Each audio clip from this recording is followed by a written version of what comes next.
5 amperes lahat yan na mga cables. Ibig sabihin,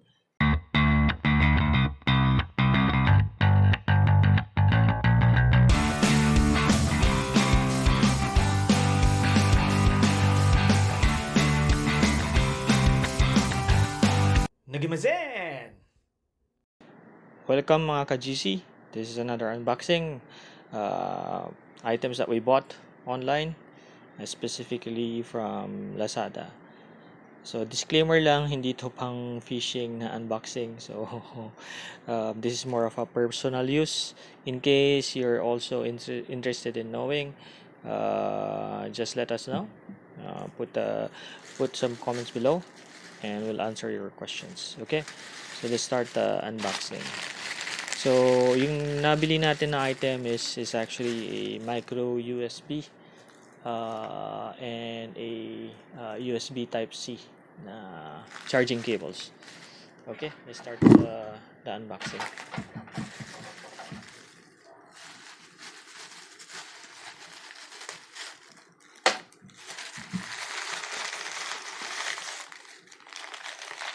Okay,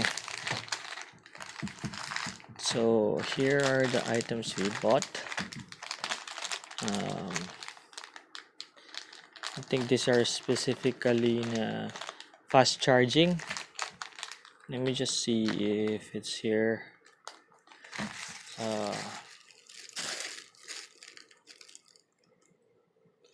So 5 amperes lahat yan na mga cables. Ibig sabihin, your charging time will be shorter, but that depends on your charging na adapter also. So kahit sabihin mong naka 5 amperes yung cable mo, kung yung charging adapter mo is mabagal din, ibig sabihin ang kaya lang niya is 1 ampere, definitely mabagal pa din yung charging mo. So you have to dapat compatible din yung charging adapter mo doon sa cable. But it doesn't mean it does not work. It will still work, but you're not using the full capability of the cable. Okay, so we bought 2 USB type C and then 2 micro USB. Okay, let's try to open the items. Check. Okay, so maganda naman siya. Yung cable niya is thick. So ang kagandahan nito item na to, cable, is hindi siya madaling masira. So usually ang nasisira is dito, kable, no? So this one is special. Hindi siya ganun kadali masira because of this. Okay. So they're almost the same. So this one is a micro USB. Okay, if you look at that, it's micro USB. And mahaba siya, mahaba. Sobrang haba. Okay. We'll open the other one.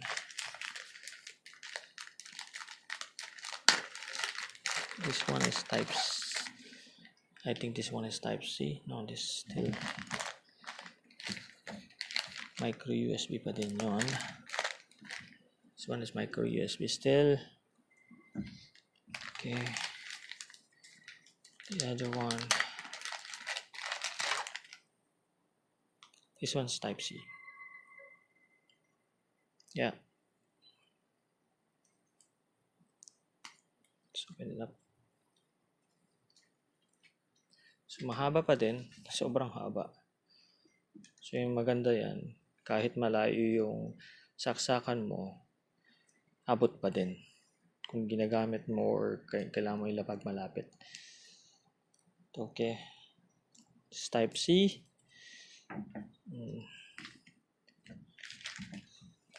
This one is also type C, if I'm not mistaken. Yes, it's type C. Okay, ganun din, mahaba din. Same regarding the dulo ng cable. Okay. So this is a good purchase. Let's just try kung gumagana. No. Let me just get a phone, see if it's working.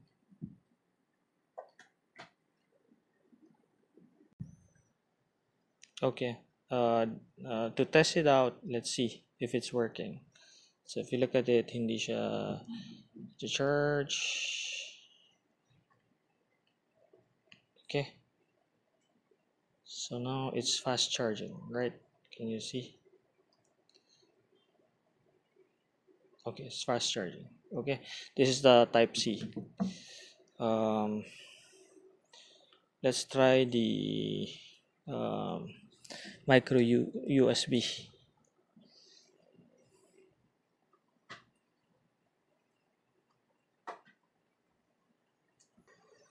Okay, now we're testing the micro USB cable. So, tignan natin kung fast charging nga siya. We wouldn't know kung gaano kabilis kasi 5 amperes to. And our adapters may be slower. But it's a quick charging naman yung mga adapters. But may not be a 5 amperes. Okay. So, this is the micro USB and we'll plug our cell phone. Okay.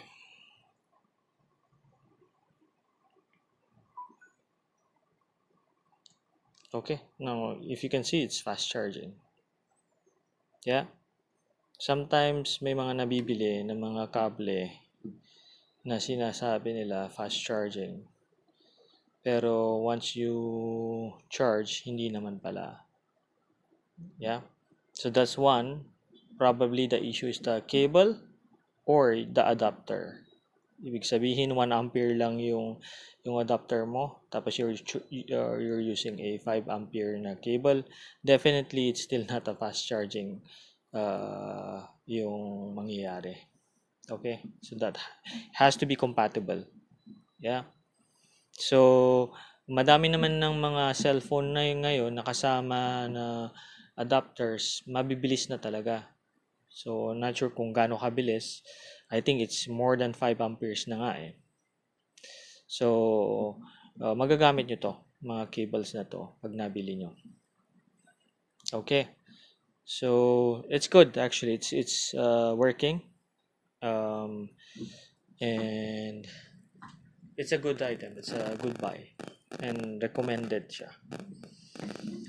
Okay, so if you want to know more about the item that we bought and which store, just let us know. Comment down below, and if you have any questions, we'll try to answer your questions.